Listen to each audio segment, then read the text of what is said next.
That advice was built for someone who can fall without any consequences. And most of you watching this video, you don't have that plan.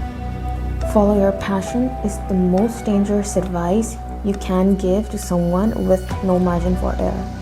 In a study, the Gallup State of the Global Workforce Report, they found that 60% of career decisions were driven primarily by family pressure, financial necessities, no interest, no aptitude. What the passion framework leaves out isn't a footnote. It is the part that determines whether you'll end up stuck or 3 years deep into a life you built for someone else. Let me tell you what this gap misses. Almost all the gurus preaching about follow your passion, experiment, experience, evolve, they basically tell you this. Number 1, psychological safety. This advice assumes you can experiment without losing anything real, family status, debt. For the majority of people, that's just not possible. But here's a harder question. Do you even know what your limitations are? Do you know the compromises you've already made?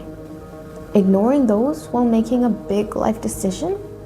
That's not ignorant, that's stupid. Number 2 is identity as stable. It tells you to know yourself. But what if your self-knowledge is borrowed? What if you don't know which thought is actually yours? Be serious for once. Sit with yourself, question your thoughts and desire. Where do they come from? Backtrace them, ask yourself, was that thought really yours or did something else put it up there? Number 3, external constraints. This is the most yet never mentioned variable no one talks about. The place you come from, the place you're going to, decide a lot. Facilities, exposure, and so much more. Then there's caste and gender. These might sound old-fashioned to you, but they are still very prevalent today. For instance, take Leah Hermosi. She admits that she faced toxicity because of being a female and leading a workspace. So we haven't overcome this problem, it still exists. Next comes economics. It locks you in. They decide where lives and jobs actually are, often forcing a trade-off between stability and passion. In the end, you're making opportunity cost using market data, not trade. Number 4, no exit protocol. Every framework or the test these career counselors tell you, the test tells you how to choose, but none prepares you if things goes wrong, because there's no guarantee for anything. And honestly, how many of us have got their dream jobs in colleges? Number 5, romanticizing the pivot. This is the messed up part. Some people teach you to pivot, but that's the same things. Others influencing you, just like they did you for the previous career that you might be leaving. These are the old models, updated, sure, but still faulty to the core. They optimize for the best case scenario. But here's what we actually need for reality. Career planning today is not self-discovery, it's risk management. So here's the 80 framework. Option A, pursue fully, but not dreamily. A version with deadlines. You'll understand this better with my own story. For me, option A was medicine, but the mistake I made it my life, my identity. And what happened after that? I got into med school. Well, I could survive the journey and the work, but I couldn't imagine the life. It all melted compared to how I'd fantasized it. Then comes option B, a compromise that preserves most of what matters, with a trade-off. Stay close enough to the path that nobody panics, but change it enough so you can breathe.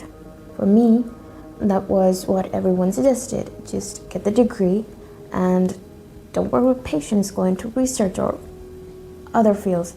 Use your degree in other ways. But here's the truth.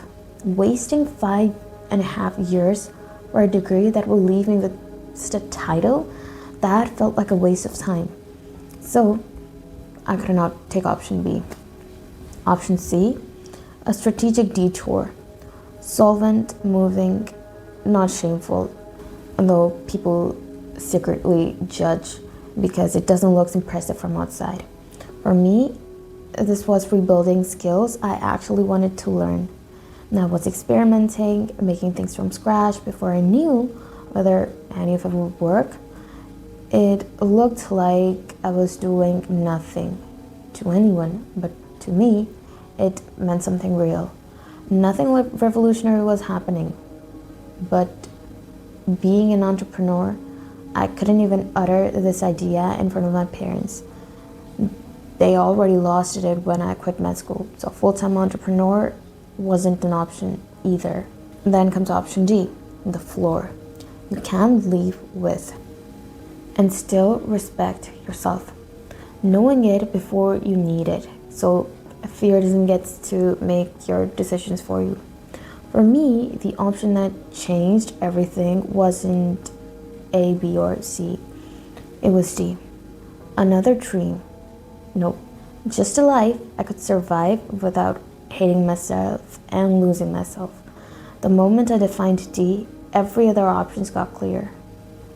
But it was tough, honestly. For me, option D was doing entrepreneurship on the side while studying for a degree that later I'll merge with my business. Eventually, because once I knew D, I stopped choosing from panic. In the end, I realized what helped me wasn't confidence. I accidentally built a fallback structure. So, as a framework, A, pursue the thing fully, but with honesty, no fantasy.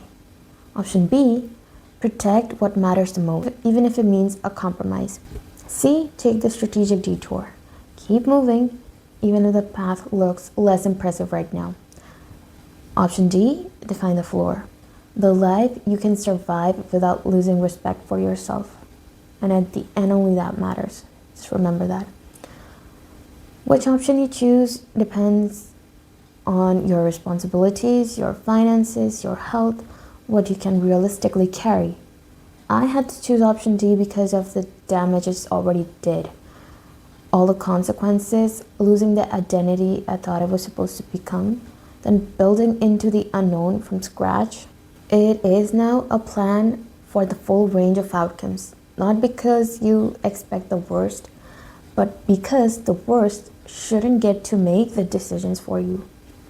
If you feel even the slightest of resonance, the full breakdown of options A to D is in my bio.